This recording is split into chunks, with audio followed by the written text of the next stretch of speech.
Hey, welcome back to another review. It's me, Samuel. We're back at it again with another one.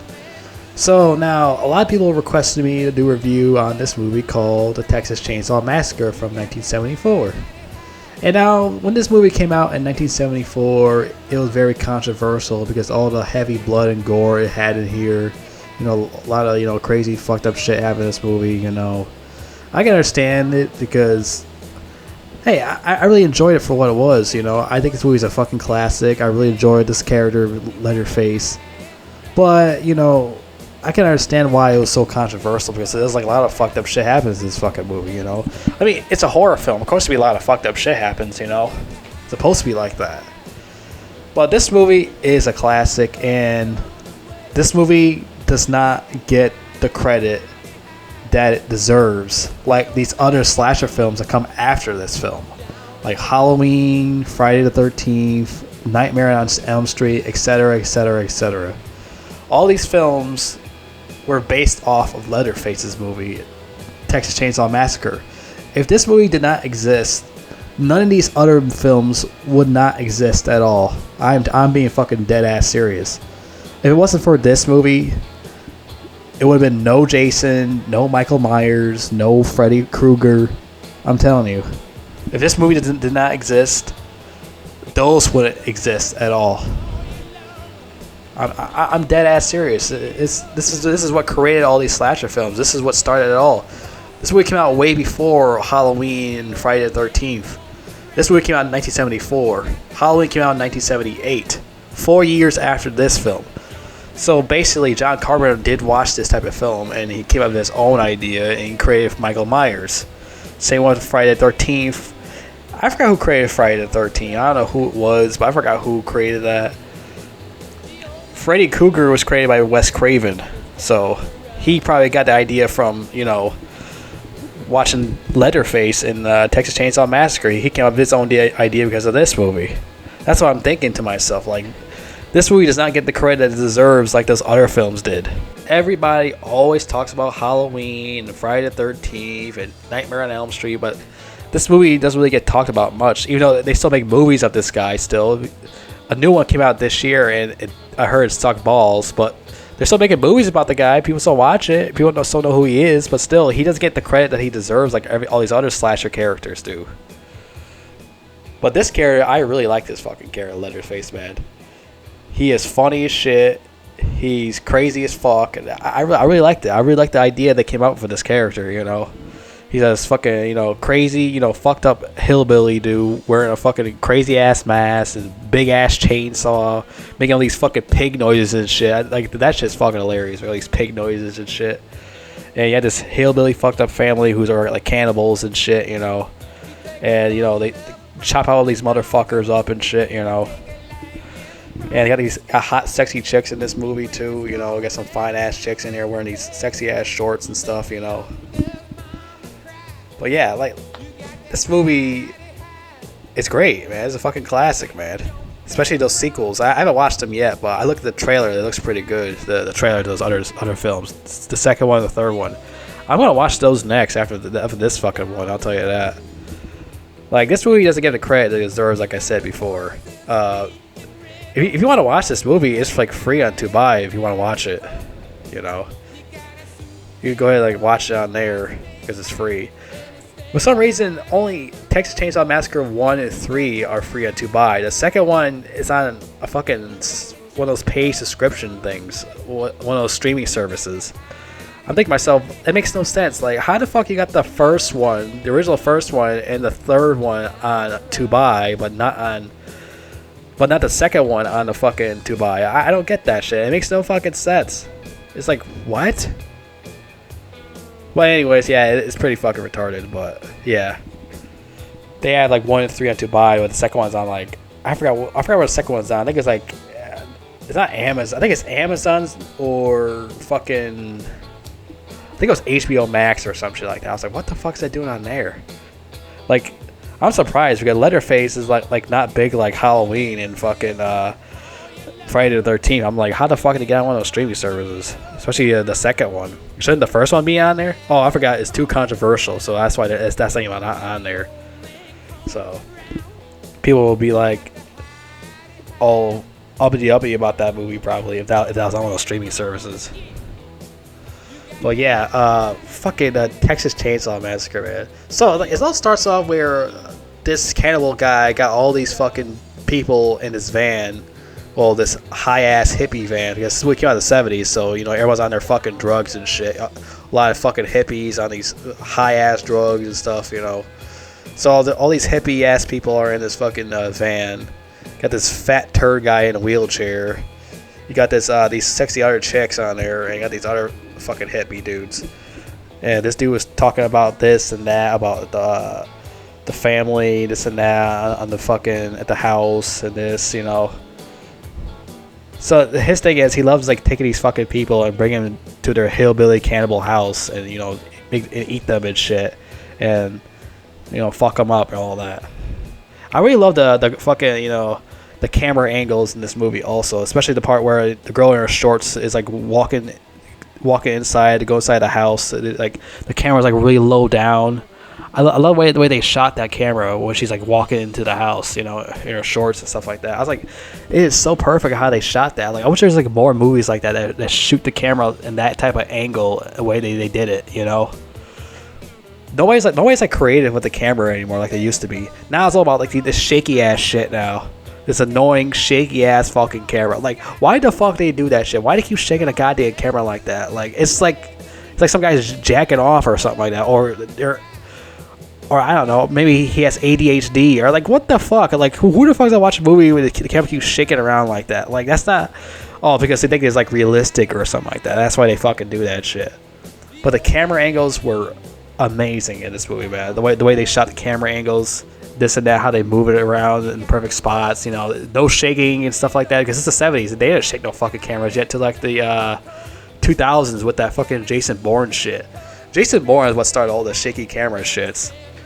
I don't know why they do that shit, but like I said, I think it's because they want to make it like more realistic. If they shake the camera around or something like that, they want to make the movie more realistic, like shake it around, make it like, oh wow, it's like you're watching a real life thing or something like that, some bullshit like that. I think, like, come on, man, like, it's stupid. Like, shaking the camera is like retarded.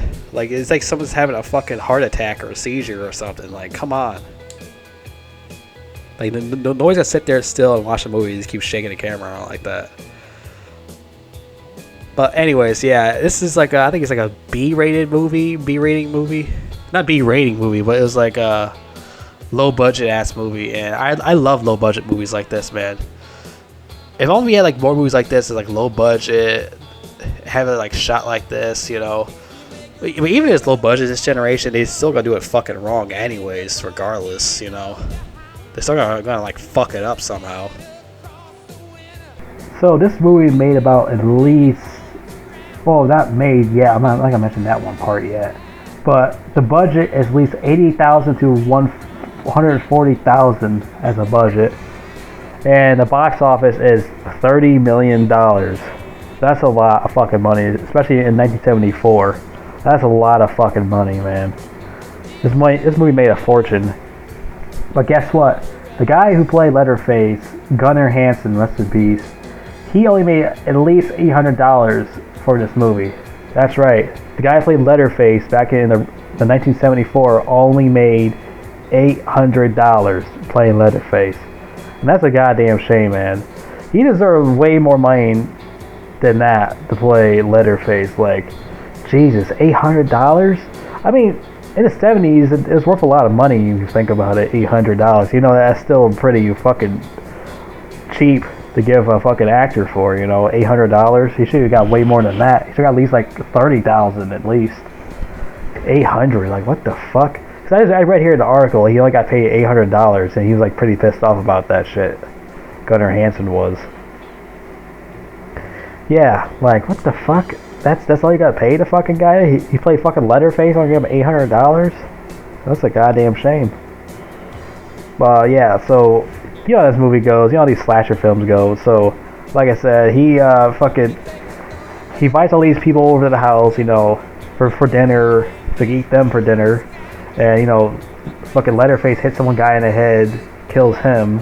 Then he kills another fucking guy with a chainsaw, you know, in the fucking woods, just chops his ass. And then they're all having dinner. You know, we had this chick tied up to the chair and all sitting together with a fucking Leatherface goofy ass face. He fucking laughs and staring at him. It's like it's so hilarious. But yeah, and then they fucking at the end he chases after her when she's like running away. She got all blood over her and shit. He chases after the fucking the chainsaw. He's all dressed up and shit. Got his fucking suit and tie on and shit. Chasing around down the fucking sunset.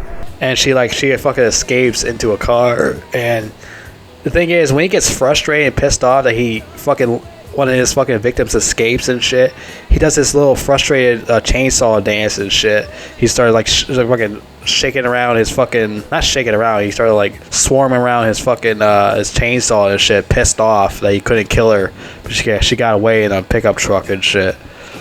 Which I thought that was pretty interesting that he did that shit.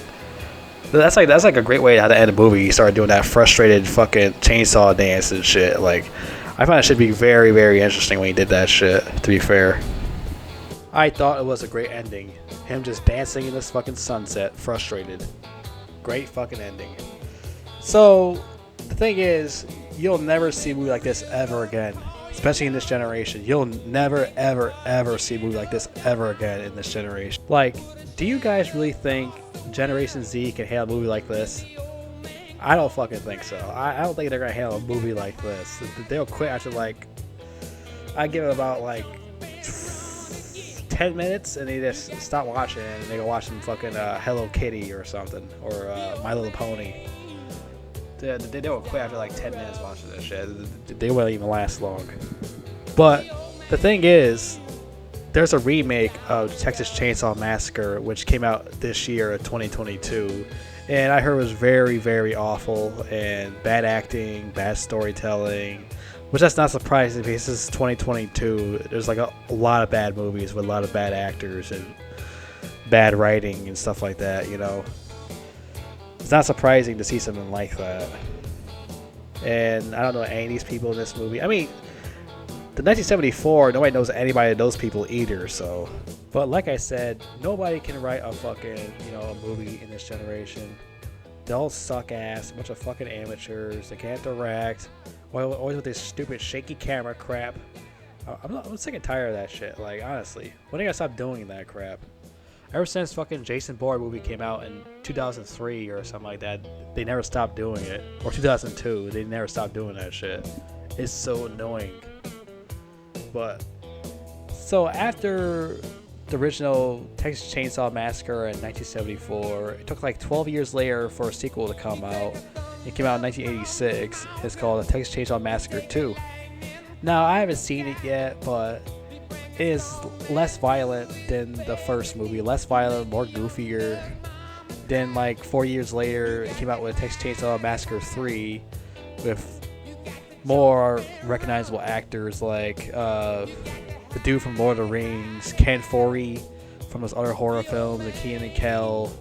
I find that so funny because before Kenan and Kel, he's all in these horror films playing, this guy's trying to survive and stuff like that. Then all of a sudden he's playing a father in a kid's show. I find that shit to be so fucking hilarious, man. But yeah, we started to get more recognizable actors later on after the first Texas Chainsaw Massacre movie. You get more recognizable actors and stuff like that. Especially the second one. I think what's his fucking name was in the second movie? Second movie was Dennis Hopper was in the second movie. Like I said, the third one, it's the guy from Lord of the Rings and Ken Foree. Then 13 years went by. They came out with a remake from 2003, the Texas Chainsaw Massacre. Now, I haven't watched that movie, and I don't know if that's more violent than the sequels. I'm not 100% sure, but the first two sequels, 86 and 1990, are way less violent than the 74 film. I'll tell you that right now. It's way less violent, just more goofier. But I don't mind them for what it was, to be fair.